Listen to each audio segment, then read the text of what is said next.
Hi, I'm Matthew Wayne Murray, writer of the Eemies from Greemie. And I'm Tiffany Murray, illustrator and editor of the Eemies from Greemie. And in case you're wondering, that guy is my dad. I'd like to tell you a bit more about the story of the Eemies from Greemie. Well, no, let me back up. Let's begin with the beginning story of the beginning of the Eemies from Greemie.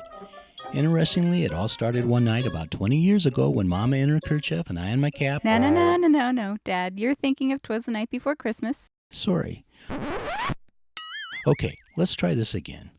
Once upon a midnight dreary, while I pondered weak and weary, suddenly there came a tapping at my chamber door. No, wait. That would be Edgar Allan Poe. Sorry again. Focus. There once was a little girl who got sick one day and wanted to hear a story, but her dad, that would be me, didn't have a book handy. So how am I doing? Headed in the right direction. Good. Anyway, luckily he was a writer, the dad I mean, and he didn't need a book because he had all sorts of stories bouncing around right up there in his head. So he told his daughter and she felt all better. The story the dad told the little girl was about Ishkin and Mishkin, two little twin creatures, Eemies, who lived in the land of Greemie. So you can probably guess where the title came from. Right.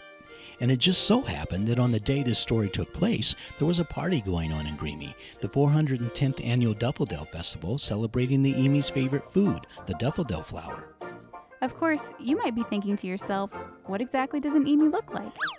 Well, for starters, Eemies are plump. And hairy. And a little on the short side.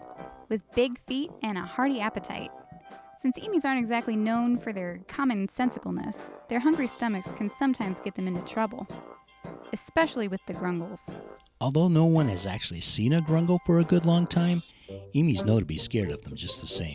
It's even been said that a grungle will snarf you up in one bite, just for looking at him wrong. And grungles, they're the big and scary and snarly inhabitants of the Bubagoo Forest.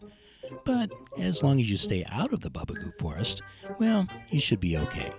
Except Ishkin and Mishkin, well, we told you they didn't always have the most common sense.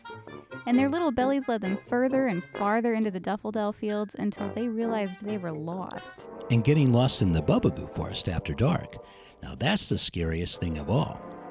Unless, of course, grungles aren't all they seem. And you know what I love most about the Eemies from Greemie, Dad? The Lorcanberry pies? No. The blue goo from the Bubagoo trees? Nah. Then no. The Eemies teach us not to fear people that are different from us. In fact, sometimes the best friendships can come from the people that seem the most opposite from us. I never would have thought of that. My money's still in the blue goo. All right, well, as delicious as Bubagoo Blue Goo is, there's actually a lot more to the story. But hey, we have to print the book first. And that's where you come in. I mean, if we only put in our own $20... We might as well go get a Big Mac at McDonald's. Yeah, but if a whole bunch of people put in $20... Or one person put in a whole bunch of 20s, or two people put in a 50, and the rest of them put in... Suffice to say, there are a lot of ways to do it, and all of them add up to one thing. We can get to printing our book. Of course, we don't expect you to do this for nothing. That's why we have rewards. If you check out our Kickstarter page, you'll be able to see all the cool stuff we're offering. So I hope you'll join us and help bring the Eemies to life.